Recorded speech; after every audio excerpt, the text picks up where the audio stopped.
India के administration को liberalise करने के लिए स्टेप्स लेते हैं। ऑफिस डे आइए जानते हैं उनके 118 स्टेप्स के ओवर। बारे में। शुरू करेंगे इंडिया में आए सबसे पहले फैक्ट्री एक्ट से। The factory act 1881। दोस्तों, फैक्ट्री लेबरर्स की कंडीशन इंप्रूव करने के लिए लॉर्ड रिपन 1881 में पहला फैक्ट्री एक्ट पास करते हैं। ये एक्ट 100 से ज्यादा वर्कर्स रखने वाली फैक्ट्रीज पर लागू होना था। इस एक्ट ने 7 साल से कम एज के बच्चों के एम्प्लॉयमेंट पर प्रतिबंध लगा दिया। इसके साथ ही 12 साल से कम एज वालों के लिए वर्किंग आवर्स को लिमिट कर दिया और डेंजरस मशीनरी को फेंस करने के लिए भी कहा। इन मेजर्स के इंप्लीमेंटेशन को सुपरवाइज करने के लिए इंस्पेक्टर्स को भी अपॉइंट किया गया था।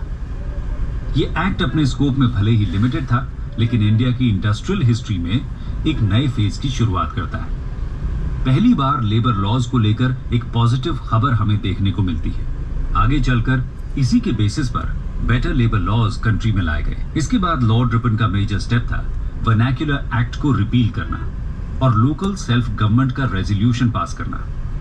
Repeal of the vernacular press act 1882 and resolution on local self government 1882। दोस्तों, लॉर्ड रिपन लिटन की पॉलिसीज की वजह से बढ़े हुए डिस्कंटेंट को कम करने की कोशिश करते हैं। इसके लिए सबसे पहले वो लिटन द्वारा लाए गए वर्नाक्युलर प्रेस एक्ट को 1882 में वापस ले लेते हैं। इससे वर्नाक्युलर प्रेस और बाकी इंडियन प्रेस को बराबर की फ्रीडम मिल जाती है। रिपन के इस एक्ट से इंडिया में पब्लिक ओपिनियन को कंसीलिएट करने में मदद मिलती है। लेकिन लॉर्ड रिपन को सबसे ज्यादा याद किए जाने वाले काम हैं उनका 1882 में पास किया गया लोकल सेल्फ गवर्नमेंट पर रेजोल्यूशन। इसके लिए इन्हें इंडिया में father of local self government भी कहा जाता है। लॉर्ड रिपन इंडिया में म्यूनिसिपल इंस्टीट्यूशंस की शुरुआत करते हैं, जिसका एम इंडिया के लोगों को पॉलिटिकल एजुकेशन देना था। अब बात करते हैं उनके एजुकेशनल रिफॉर्म्स की। एजुकेशनल रिफॉर्म्स 1882 में ही सर विलियम हंटर की चेयरमैनशिप में एक एजुकेशन कमीशन को अपॉइंट किया जाता है। इसका मैंडेट 1854 के वुड्स डिस्पैच के बाद इंडिया में एजुकेशन फील्ड में हुई प्रोग्रेस को रिव्यू करना और आगे की पॉलिसी के लिए सुझाव देना था। कमीशन प्राइमरी एजुकेशन के एक्सपेंशन और इंप्रूवमेंट के लिए गवर्नमेंट की स्पेशल रिस्पॉन्सिबिलिटी पर जोर देती है। इसका सुझाव था कि प्राइमरी एजुकेशन को न्यूली एस्टैब्लिश्ड म्यूनिसिपल और डिस्ट्रिक्ट बोर्ड्स की केयर में दे दिया जाए। इसके साथ ही सेकेंडरी एजुकेशन में कोर्सेज को 2 भाग में बांट दिया जाए।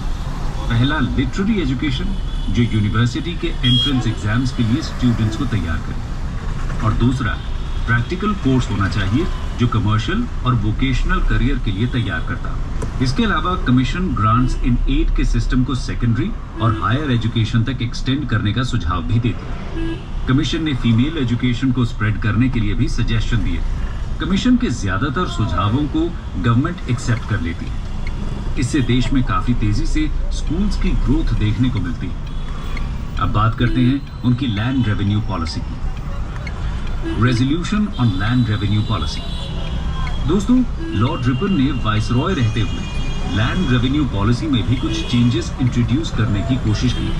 वो बंगाल के परमानेंट सेटलमेंट में कुछ मॉडिफिकेशंस प्रपोज करते हैं। वो रियोत को परमानेंस और सिक्योरिटी का अश्योरेंस देना चाहते थे। इसके साथ ही गवर्नमेंट की तरफ से प्राइस राइज के अलावा किसी भी और ग्राउंड पर आगे से लैंड रेवेन्यू न बढ़ाने की कमिटमेंट देना चाहते थे। लेकिन बंगाल के जमींदार उनके इस मेजर का विरोध करते हैं। साथ ही पेजेंट्स का सपोर्ट भी उन्हें नहीं मिलता, क्योंकि पेजेंट्स को लगता है कि एंग्लो